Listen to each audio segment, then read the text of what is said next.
Welcome to the 128th season of the Canadian Club Toronto, Canada's Podium. For over a century, this platform has been a gathering place for visionaries, public figures, and decision makers to discuss the most pressing issues of our time. We've been having important discussions and debates around this podium in this country for well over a century. I call this a historic podium of record.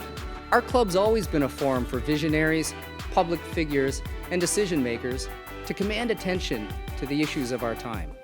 The Canadian Club is one of the most important podiums anywhere in the world that a Canadian can speak to, tell Canadians what it is that they think, develop those thoughts.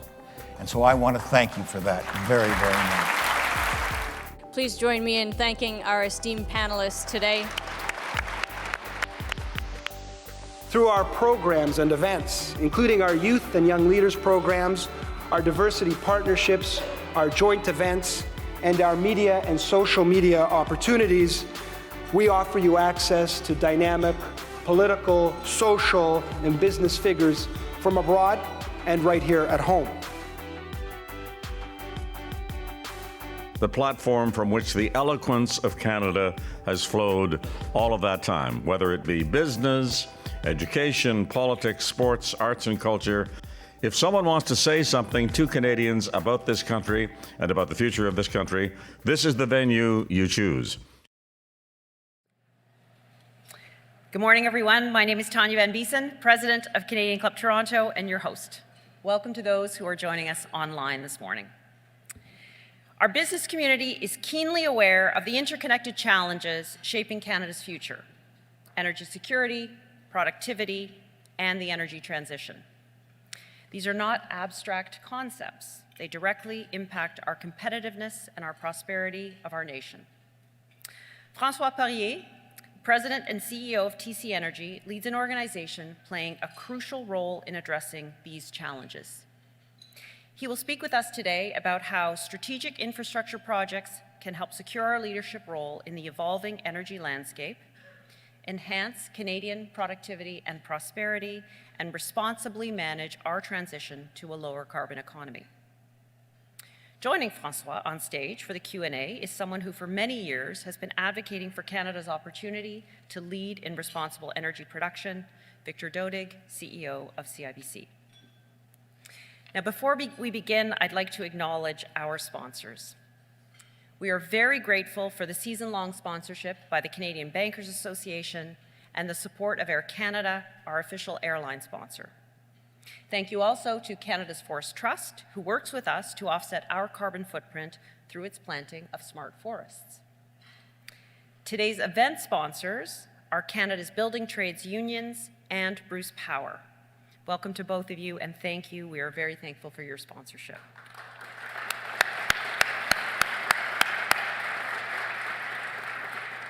And on that note, at this time, I'd like to call upon Sean Strickland, Executive Director, Canadian Building Trades Unions, to share some remarks and to introduce today's speakers.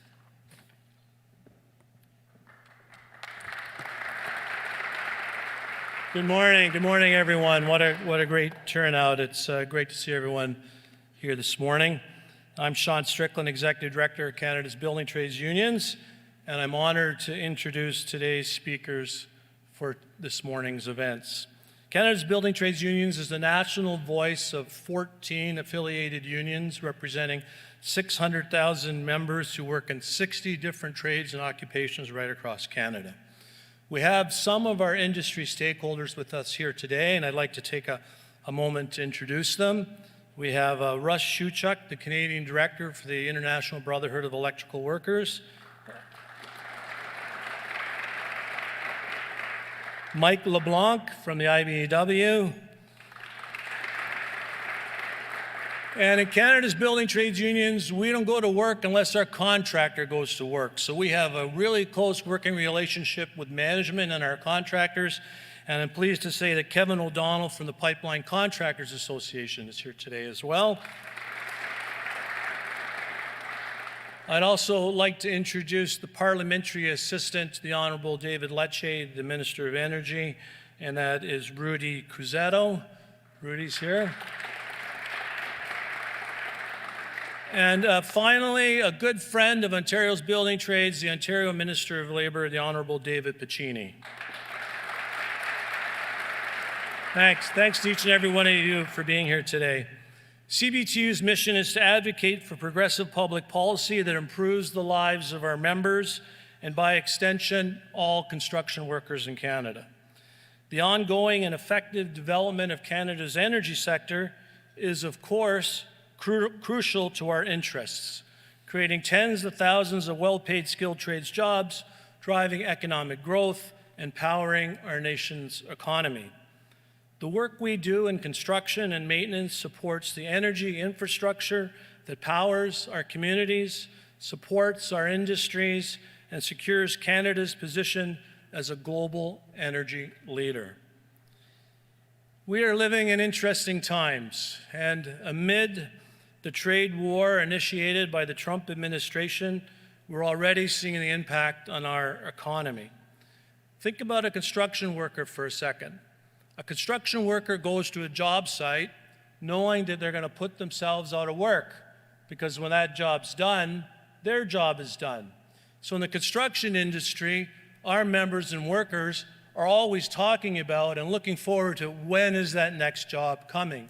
Where's the next job coming from? And right now, we are experiencing heightened anxiety and nervousness amongst our members, because while we're still pretty busy right now, slowdown in investment, large projects are being deferred because of the tariffs and this trade war. Our members are nervous about where that next opportunity is going to come from. Where's that next job going to be that will help me put bread on my table and pay for my mortgage? But with this threat, we also recognize there is an opportunity. And we must, as Canadians, find the opportunity in this tariff threat and lean into the challenges before us. Create regulatory efficiency, allow more of our natural resources to be mined, create east-west power and trading corridors, and get our natural resources to diversified markets. Thank you. We need to build and rebuild and redefine our nation as a diversified energy powerhouse. That is the challenge before us. And that is why CBTU is a sponsor of today's event, and why I am pleased to welcome François Poirier, President and Chief Executive Officer of TC Energy, as our keynote speaker. TC Energy is a focused natural gas power and energy solutions company with assets in Canada, the US, and Mexico, and is a pillar of Canada's energy industry, notably contributing to Ontario's power grid with assets like Bruce Power, which supplies nearly 30% of the province's electricity and thousands of jobs for thousands of our members in the well-paid, unionized skilled trades working today in the nuclear industry at Bruce Power and at Darlington. Francois will share his vision on how we can strengthen Canada's energy industry, bringing not only a deep knowledge of the energy sector, but also collaborative, forward-thinking approach and economic lens that is essential in addressing the challenges we face. His leadership is driving critical energy projects forward, and this energy aligns with the values we hold at CBTU. Investing in the future, creating opportunities for workers, and ensuring that our energy infrastructure can meet the demands of the 21st century. We are also very happy to share that Francois will be joined later by Victor Dodig, President and Chief Executive Officer of CIBC, who will moderate an engaging Q&A session. Ladies and gentlemen, now is the time for collaboration and ambition.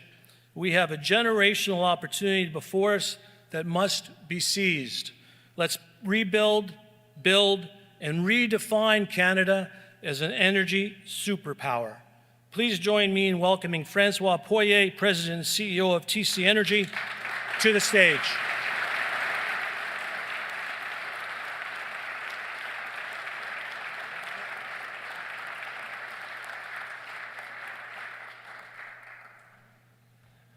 Well, good morning, everyone. Bonjour à tous. It's nice to be here, and thank you to the Canadian Club of Toronto for having me, and thank you, Sean, for your introduction, and to the Canada's Building Trades Union and Bruce Power for sponsoring this event. You know, the last time I delivered a keynote in Toronto was 2015. Stephen Harper was Prime Minister. Kathleen Wynne was Premier. John Tory was the Mayor. And some long shot named Donald Trump was running for president. And guess what? I was here advocating for energy independence from the United States through pipelines.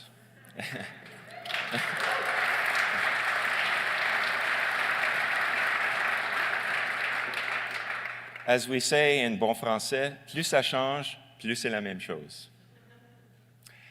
So leading a multinational company, I work every day on creating a sense of purpose and aligning leaders to achieving clear outcomes. And this is especially valuable when a generational opportunity exists. And in my view, Canada is in such a moment. À la tête d'une entreprise multinationale, je travaille chaque jour pour donner un sens profond à notre mission, puis à enligner nos dirigeants vers l'obtention d'un objectif clair. Et c'est particulièrement vrai lorsqu'il existe une opportunité générationnelle. Et à mon avis, le Canada traverse un tel moment. Canada has a time-bound opportunity to strengthen our sovereignty, to build our economy, and to reestablish our global position by delivering energy security and enabling emissions reductions for our allies through exporting Canadian liquefied natural gas to replace higher-emitting coal. But to achieve this vision, federal and provincial governments must adopt a new political roadmap with these 4 drivers: political will, management capability, policy consistency, and a Team Canada approach to rebrand Canada as a place to invest. Canada needs to set a bold ambition, and today I'm going to say it out loud. I believe Canada can be the #1 exporter of LNG to Asia.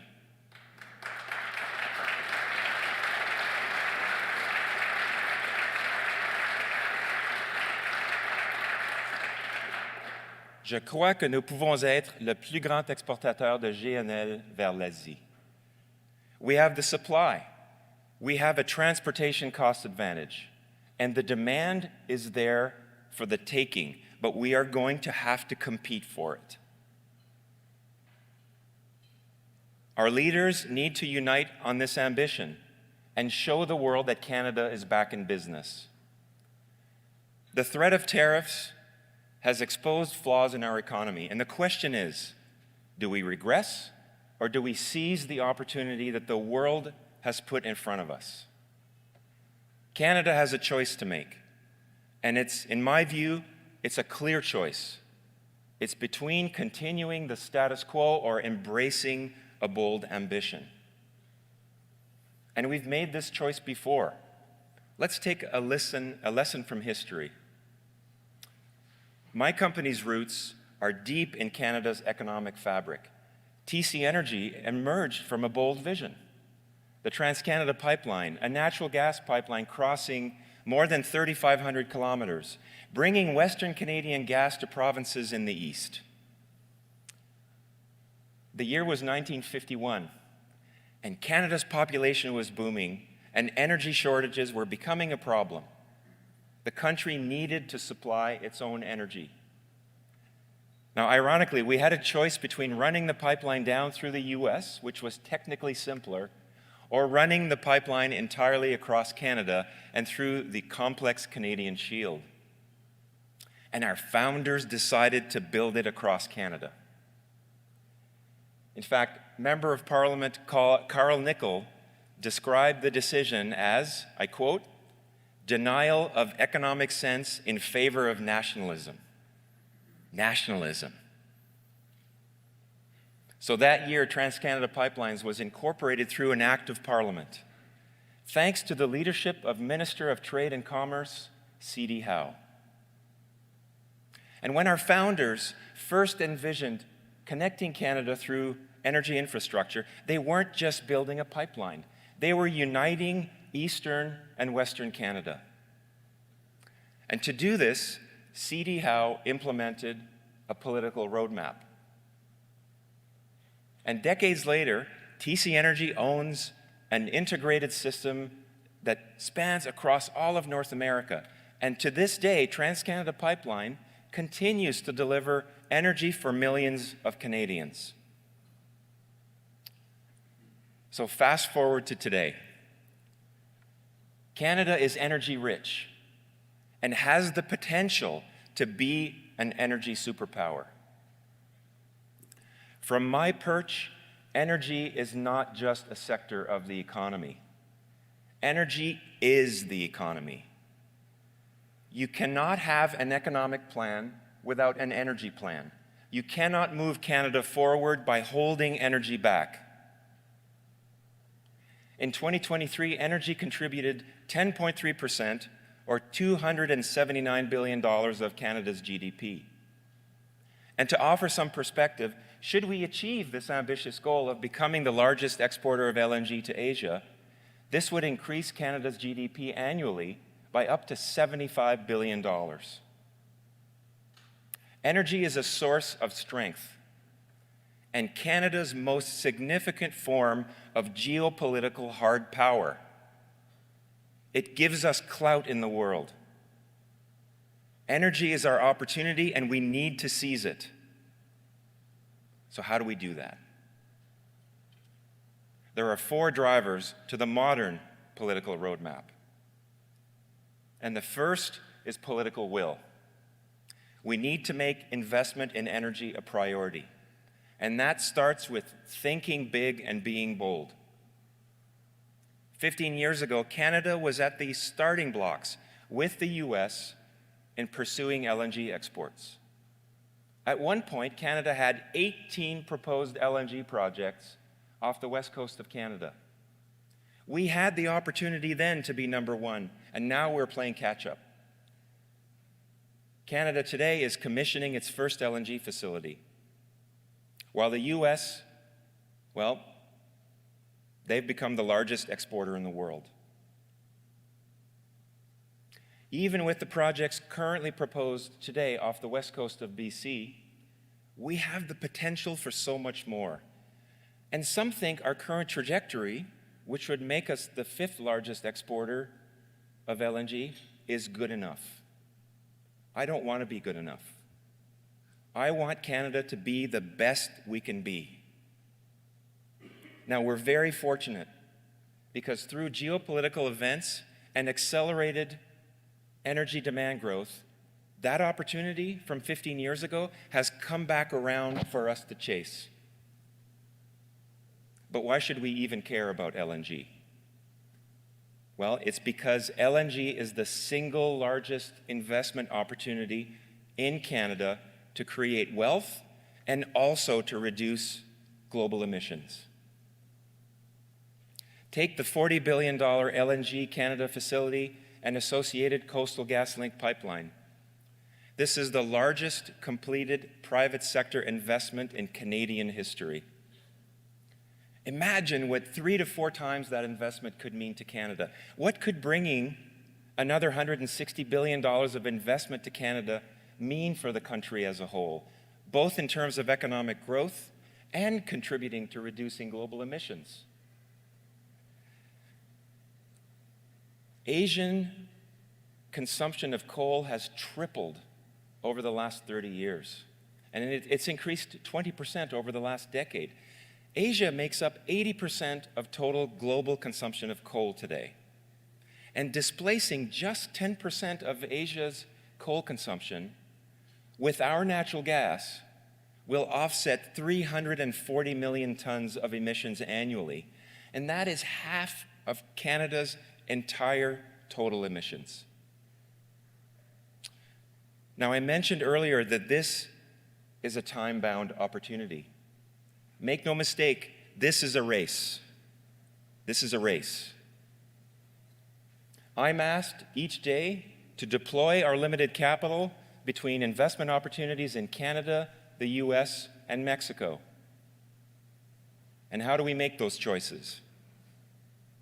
I can tell you, other jurisdictions are not questioning energy's role in society.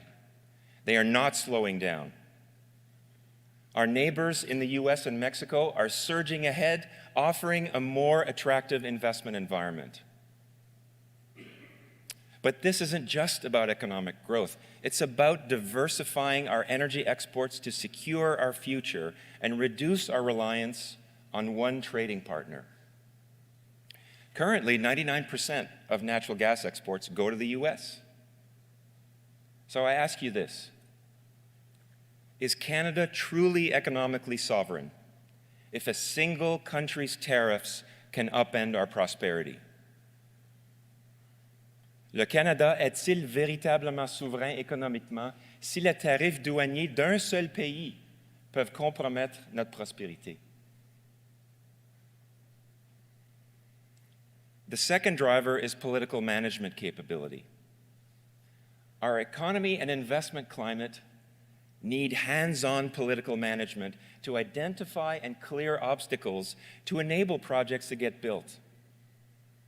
Whoever wins this election, I will ask the elected government that they should ask business leaders and Indigenous leaders for a list of priority projects that government, industry, and Indigenous leaders can collaborate on with a sense of urgency. We know that political will and management capability can make a difference in this day and age, and it's been tested and proven by other governments around the world. Let's take one example that our company has experienced in Mexico. President Sheinbaum, with a postgraduate degree in environmental science and energy, understands the critical role of natural gas in driving economic growth and reducing emissions. And with that in mind, her administration has plans to construct 14 new gas-powered electricity plants by 2030, along with increasing the share of renewable power in the country to 45% of total generation. Together, these will displace higher emitting fuel oil power generation.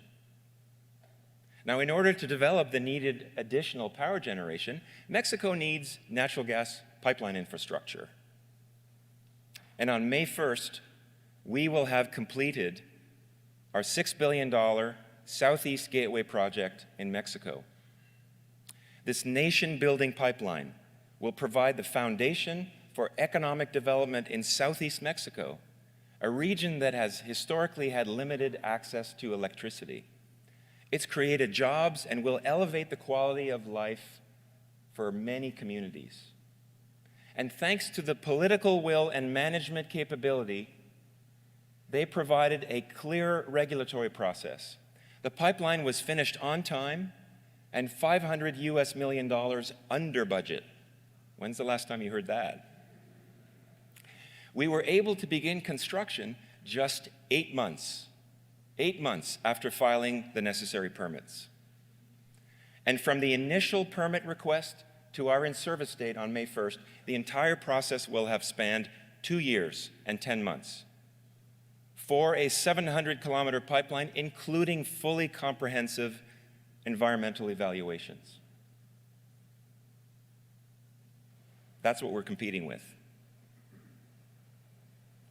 Let's now talk about the third driver, which is policy consistency.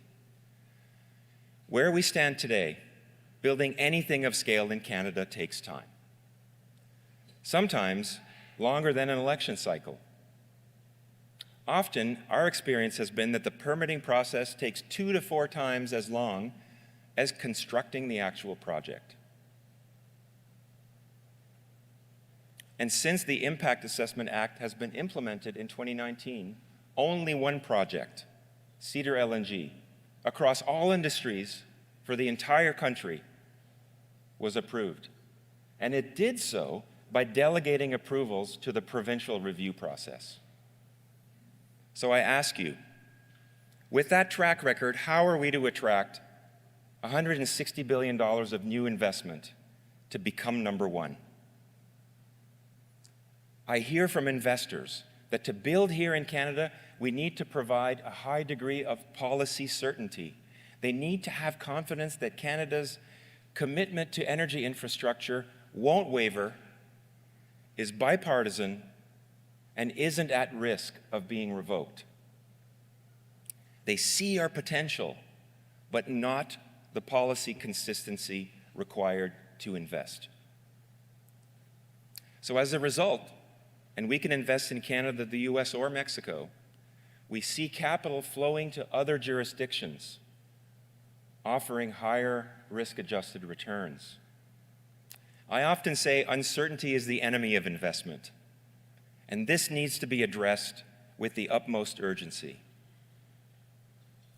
If we can achieve alignment on a bold ambition for Canada, we then need to carry this over multiple terms of office from political leaders and across party lines. Consider this: the Trans-Canada Pipeline was built in just 2 years. Yet today, projects can take over a decade to come to fruition or even get to a final investment decision.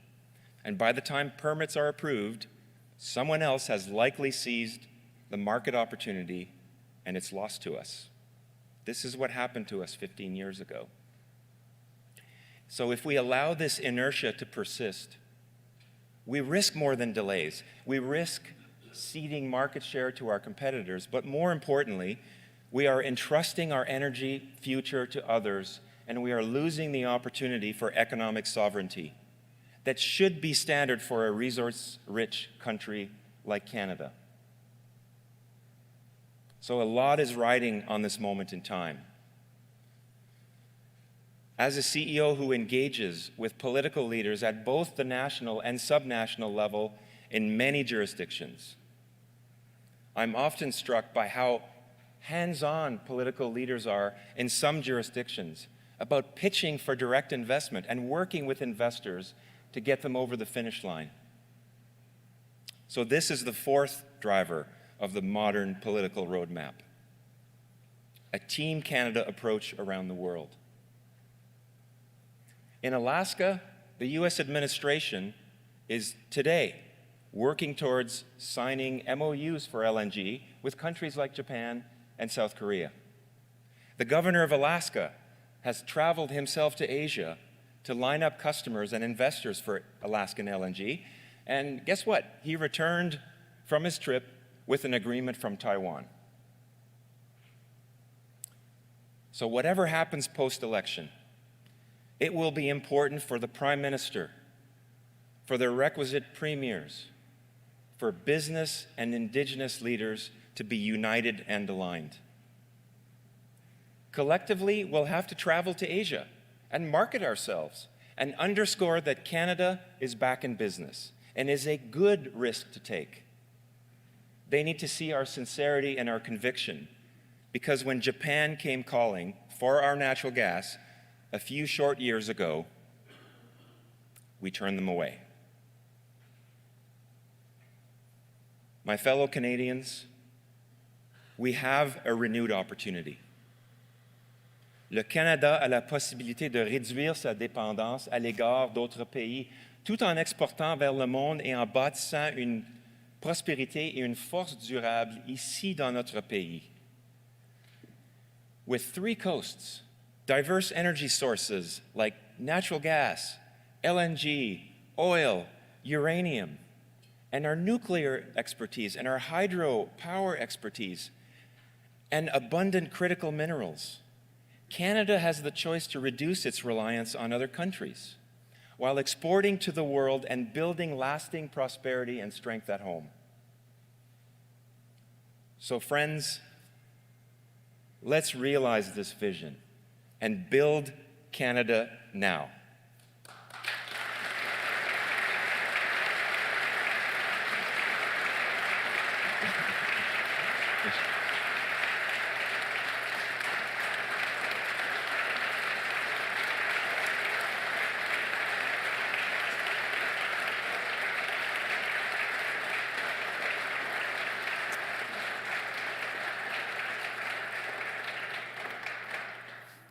I guess I should have finished on that line, boy. That would have been a real humdinger.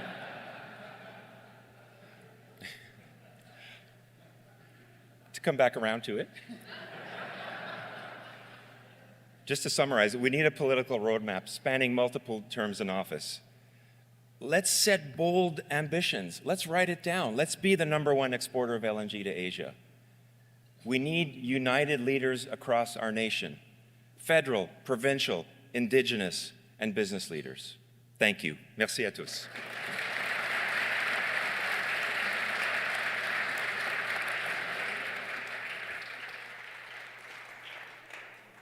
Nothing like getting whipped into a lather at a Canadian Club breakfast. Well done. So thank you for having me moderate. Francois, you're a great person, incredible business leader, friend, CIBC board member. We got to plug CIBC here. You made me get up this morning to do this. So to all of you who are out there that are clients, we're grateful for your business. Those of you who aren't and aren't happy with your bank, please see me or Harry Cullum, our new chief, who's going to be the chief in the fall, Kate Stevenson. Any of us that are wearing this thing, we're open for business. We're also open, yeah, I know that, but that's why I'm up here. I'm here to sell the bank, right? So I'm also up here to thank you for your commentary. I think before we get started on the substance of some of the questions, why don't you tell everybody who you are? You described yourself in the room there as pan-Canadian. What does that mean? Well, I'm an Ottawa boy. I grew up in Ottawa. During university, I worked my summers on Parliament Hill. I gave tours of the Senate. I substituted as a page from time to time during the late stages of the legislative season when they were working overtime hours. Started my career in Toronto, 2 stints in Toronto with a stint in New York City in between in finance. And 11 years ago, I moved west. I moved to Calgary and fell in love with Alberta. And what I would say, Victor, reflecting on that whole span of time, is that all Canadians want the same thing. All Canadians want to be able to build a home, raise a family, feel safe, feel respected, and feel respect for one another. That's why infrastructure projects that can bind the country together are such a great opportunity, not just from an economic perspective and from an economic sovereignty perspective, but to make us all feel like Canadians. Absolutely. I think we all feel that way, particularly at this period of time. So before we go into the depth of the questions, why don't you just, it's a remedial class. What is LNG and how does it work? Great question. So, you need to liquefy LNG to be able to transport it long distances because at room temperature it's in a gaseous form. So you chill it at, I think it's minus 160 degrees. Well, tell us about how it gets out of the ground. Yes. So tell us everything. It's extracted from wells that are drilled in Canada, predominantly in the Western Canadian Sedimentary Basin. It's gathered on smaller pipelines, and then they're all directed to the larger diameter trunk lines, which is the business that TC Energy is in. And so the natural gas is transported via pipeline to coasts. Being waterborne, as they say, is the methods or the means by which liquefied natural gas is exported around the world. And LNG is a relatively recent phenomenon over the last 25 to 30 years. And before then, natural gas was a regional, if you will, commodity. And then it became, through pipelines, a national commodity. And now, with LNG, it's become a global commodity. So it goes to a terminal in its gaseous state, and what does the terminal do? The terminal chills the gas at minus 160 degrees Celsius. It turns into liquid form. It is then stored or transported directly into a ship. Special kinds of ships? Special kind of ship that keeps the temperature at minus 160, and then it's transported to another jurisdiction where they have what's called a regasification facility, where the reverse process takes place. The gas is warmed up from minus 160 to room temperature, then it goes into their own pipeline network for distribution. And many countries around the world are not as fortunate as Canada. They don't have indigenous production. Right. We don't know what it feels like to be totally reliant on other countries for their energy. It's true. It's well said. So that helped. I bet you many of you didn't know that, right? How does it all work? So you made a speech here, you said, almost a decade ago. You're making a speech today, a decade later. What's your speech going to say 10 years from now? It's going to say that we're #1 in LNG exports to Asia. Okay.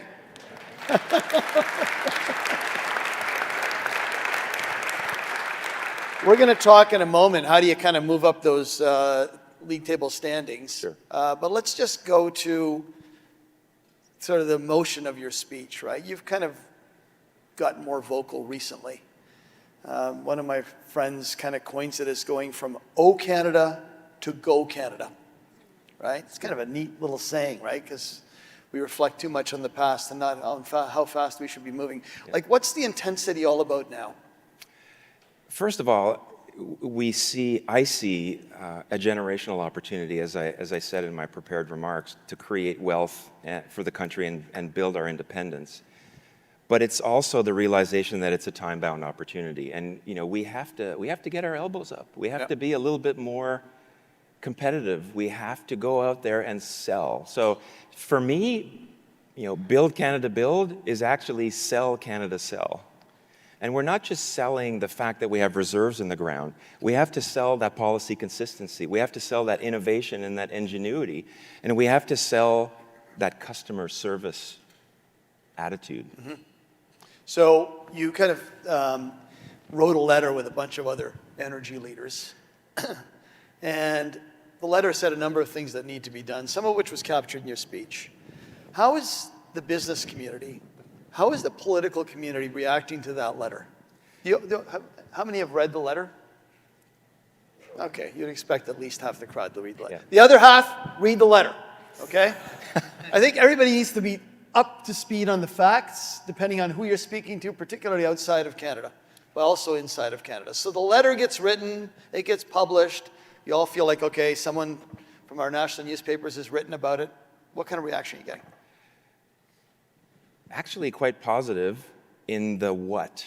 And the what is a realization, and the fact that we're having this conversation in Toronto, in Ontario, that energy is a national priority issue, and a fairly uniform level of support across the two main political parties who have a chance to form government. Of course, the devil's in the details. Mm-hmm. And part of what I want to accomplish in having this conversation is to elevate that conversation, that policy conversation, to the political level and challenge our politicians to clearly state the how. Right. From each of their policy platforms, how would they accomplish this? How would they achieve this? To allow us to make more informed decisions as we choose our government. Are they doing that now? I mean, you're hearing a little bit around, here's what I would do, but it always feels like it's at 20,000 feet. It's a little hard for me to judge because I live in the detail, right, all day. But I would say we are still a little bit short on detail. And, I would ask, our friends in the media, I would ask those moderating the debates that are about to come to press for that detail. Saying you want pipelines to get built is polling well right now. Right. But the reality is we are going to need a sustained level of support to build this infrastructure for 5 or more years. And so we need a government who is going to sustain that momentum and can build alliances. This should be, as I said, a bipartisan issue or a nonpartisan issue. And to reach across to provincial leaders and to Indigenous leaders, who are critical, by the way. Indigenous leaders need to be part of this solution from day one, not after the regulatory filing has been made and consultation. Designing and building projects around the table as partners. That's how you speed up the process. Do they have the money? Well, all levels of government are developing programs to provide equity loans for them to proceed. So I don't see actually money being the issue. I think we need to make sure that we're designing projects properly in respect of traditional histories, and you do that best and more quickly if everyone's around the table from the get-go. Right. And have their attitudes amongst the First Nations changed in terms of getting things done? Have you noticed that? I have. Cedar LNG was really a really important milestone. Crystal Smith, who's the chief of the Haisla Nation, is an amazing leader. To put a little bit of a plug, along with Karen, she's on TC Energy's Indigenous Advisory Council now. We set up the council to give our company advice on our own reconciliation journey. And the wealth creation and the socio-economic benefits that are being brought to that community have become evident to other Indigenous leaders across the province and across the country, and has almost developed a blueprint for how this could be replicated, over and over. Okay. So one thing you didn't tell everybody is you're an athlete. Tell us what you do to stay fit. Come on, Francois. I'm a triathlete. He's a triathlete. So you have to be obsessive compulsive to be a triathlete. Yep. So I'm gonna raise my hand and admit that. I swim, bike, and run long distances, and I like to race, but I race with myself. I'm not good enough to race anybody else. But it's a fun way for me to maintain my mental health. Mm-hmm. There's a little bit of stress in my job, a little bit, as with yours. A little bit, yeah. And my mental wellness is derived from my physical wellness, and so exercise is a big part of my life. Excellent. It also relates to how fast we can get things done here. You alluded to that. How long did it take in the 50s to build the 3,500 kilometers of pipeline?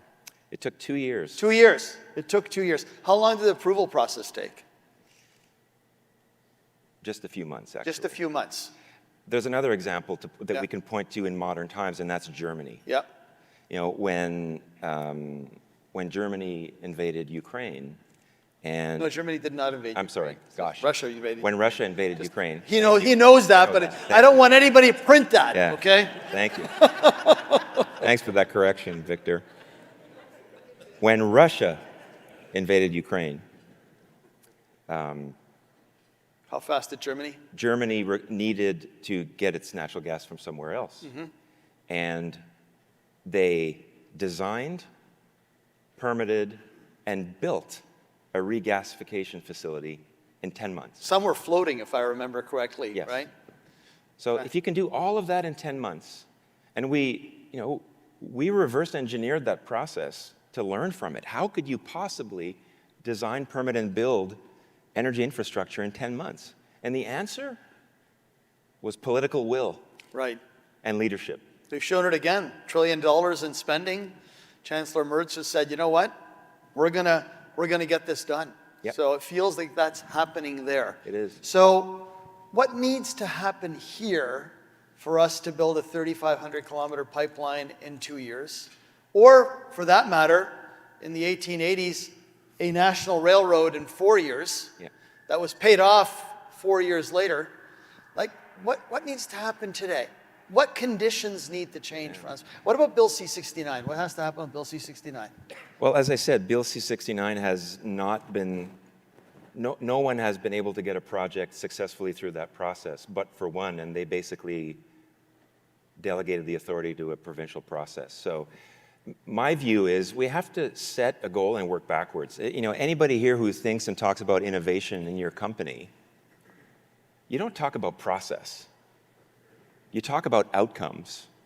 And when you set bold, ambitious goals, it forces you to break down whatever confirmation biases you might have.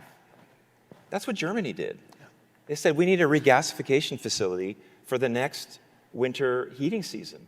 And then they worked backwards. And that's how you challenge the assumptions that you thought were table stakes. Personally, I think 2 years, even 2 years to get regulatory approval for a project is not ambitious enough. It's not. If we can do it in 10 months in Germany and 8 months in Mexico, we can do better than that. If you look at permitting and building infrastructure along an existing corridor, all of the environmental work has been done. It was done in minutia, in lots of detail over many years. And to me, if you're twinning an existing right-of-way, it should be a much, much shorter process. So I don't accept people who challenge the notion that it's impossible, that it's possible to get a permit in 6 months. It absolutely is. It takes political will and the political management capability that I talked about. Okay, so we have a lot of work to do because TMX took 20 years. Yeah. It went like 5 or 6 times over budget. Tell us a little bit about Coastal GasLink, because that's the first entry into the professional league of LNG. Yes. Coastal GasLink is the first natural gas pipeline built to the west coast of Canada in 70 years. We're very proud of it. And in itself, it is a blueprint of how to do this and replicate this. Look, the largest exporter of LNG to Asia is Australia, 10.5 billion cubic feet per day. LNG Canada's phase 1 is 2 billion cubic feet per day, and then you add the Cedar LNG project, which is, has a connection into CGL, and it's another one half of a BCF. So you've got the first pipeline at 2.5 BCF a day. The proponents of the LNG Canada facility are looking to double the capacity. They'll be making that final investment decision in the near future. That's a $20 billion investment, right? Or something 20 like that? for them, and then for us, a significant amount that I can't share. But okay, that's fine. It's a significant amount. So we're already at 5. Right. We got to beat 10.5. I want to get to 12. Okay, so let's just really quickly, how big is the LNG market globally today? It's about 60 billion cubic feet a day. 60 billion cubic Yes. feet, and you want to get to 10, 12, which will put us into 4th or 5th place? So it's the U.S.? U.S., Australia, Qatar, and then everybody else. Right, okay. But Australia delivers almost exclusively to Asian markets. The U.S. is mostly to Europe with a little bit to Asia. So really, the competitor here is Australia. And we have that delivery advantage. It takes 20 days to transport LNG from the U.S. Gulf Coast to Asia. It takes 10 from the west coast of the continent. And of course, further north is better, so in BC. So we're already at 5 if LNG Canada proceeds. The Silism Nation, in partnership with Western LNG, is developing its own LNG project for 2 BCF a day. The pipeline, we sold them the pipeline development project to supply that LNG facility. You could see that go from 2 to 5 just as well as the LNGC facility. So we can get to 10 like that. Excellent. So I see this as an achievable goal, but we have to write it down and compete for it. Now, last question for you. Do you believe in climate change? I do. Do you believe in the Paris Accords? I do. Do you think we can reconcile everything that you want to do with our commitments? Absolutely. But I want to make, excuse me, an important point here. The Paris Accord was important in many respects. It brought emissions reductions as an important issue across the entire world. And it brought a plan and goal setting for nations to achieve. But it is not bespoke enough for a country like Canada. It is the sum of national emission limits or national emission targets when climate change is a global phenomenon. Greenhouse gases don't stop at borders. So if Canada is responsible for 1.5% of global emissions, but we can help reduce the other 98.5%, why do we have a national limit that's preventing us from doing that?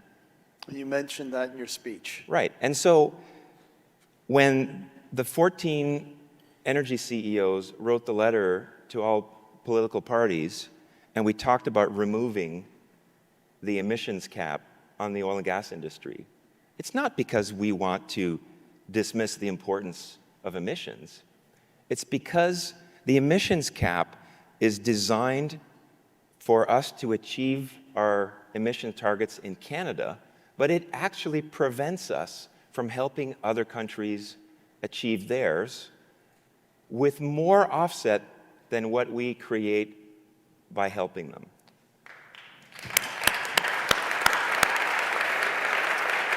And I think that was very well articulated. I hope that everybody takes what Francois is telling us this morning and doesn't kind of leave it here. The tendency is, say, I was at this breakfast, it was great, he talked about LNG, it was, whatever. It needs to be much more than that. We need to advocate for what you're doing. We need to advocate for our country. We need to advocate for fine-tuning of some of these accords that haven't really thought about it on a global basis. You're absolutely right. Canada should be thinking about its natural resources as an instrument of really good foreign policy and reestablish ourselves as a middle power. Agreed. Any last words you want to share with everybody? I just reiterate what Victor is saying. We're in an election campaign. We chose to have a serious policy discussion in the middle of an election campaign with intent. The discussion is nonpartisan, but our ask is that you hold each party accountable to provide you all with the details of how they will achieve their goals so that we can all make informed decisions. Excellent. Thank you, Francois. Thank you. So, Francois, Canada is lucky to have Francois. I predict that in the next half decade, we're not going to wait another decade, that's going to be Canada's LNG podium. All right? Thanks. Thank you. Thank you very much for a great conversation. Let's give him another round of applause.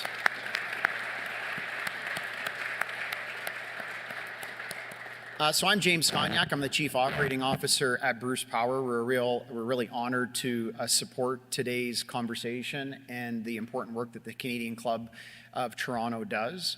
As Francois mentioned, we produce over a third of Ontario's electricity. We're one of the world's largest producers of life-saving medical isotopes.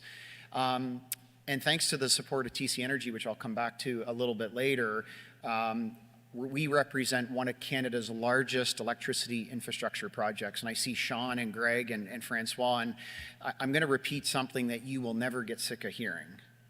And that is, we are 10 years into our 18-year life extension project, and we are on time and on budget. So let's give that a round of applause. I do want to thank Canada's building trades. It's great that I get up to talk about being on time and on budget, but I'm not installing pressure tubes and feeders and refurbishing our facility. It's the folks from Canada's building trades that are. So not only have they done it on time and on budget, but most importantly, they've done it safely. So let's give the building trades a round of applause for what they've done. I know you're all keen to get on to your next meetings of the day, but I'm a little bit disappointed with Victor's questions, because I was really hoping at the end he would ask the question and we could extend the breakfast 2 hours. How does a nuclear power plant work? So maybe, Victor, we need a different, but I know Francois would be able to walk you through that from his time on our board of directors. Look, there's two thoughts I really want to leave you with from a Bruce Power perspective, and I think it really ties in with what Francois said. You know, there's a lot of economic rules and lessons and analysis out there, but I have a very simple economic lesson that I live by. And anytime I talk to somebody in our plant or a regulator or a politician, what I always say is one rule: nobody spends, nobody works. And I really want to give TC Energy a lot of credit. We will spend $3 billion this year, 95% of it in Canada, by the way. $3 billion this year, 50 cents on every dollar we spend will come from TC Energy. At nuclear power, we may be the cool kid in the class right now. I'm not used to that, by the way. You may have gathered. But TC Energy came in and invested in our plant in 2004, when nuclear was not on the radar. So I always remember my friends who were there when times were tough and you needed allies. We talked about that with the bank as an example. But nobody spends, nobody works, and we have to remember that. So everything has to go back to how do we get people to spend? And I really think that's what Francois talked about, and spend quickly, because we know we have trades workers that can deliver on that. The final thought I want to leave you with, and it's a little bit personal, is you know, I think we live in the greatest country in the world. I think you go and talk to most Canadians, they would say that. And we can say that without, we can say that with humility, that there's nothing wrong with other people thinking that about their country as well. But what I also reflect on is, you know, I would say I'm tremendously privileged. Grew up in Port Elgin, work for a great company, have good health care, good infrastructure. We turn our light switch on, electricity comes on, we go to the hospital, we have medical isotopes. We are harvesting the infrastructure in this country that people made bold decisions on 40, 50 years ago. We would not have the Bruce Power site today without what was done in the 1970s and 80s. We wouldn't have the natural gas infrastructure that Francois was talking about from over 70 years ago. So it's our responsibility. I think you need to really listen carefully to what Francois said, what he indicated in his letter. We have a responsibility to not just keep harvesting what somebody else did. And that's a huge responsibility. If we don't do the things that Francois talked about, 2, 3, 4 generations from now, they will not have the quality of life we have here in Canada. So it's existential. It's not just because there's a debate about tariffs. This was an issue before. Tariffs have provided us, unfortunately, a driver, but also an opportunity to unite around something. So thank you very much for having us. Thank you to Francois and TC Energy for your support. And let's keep fighting for Team Canada. Have a good day.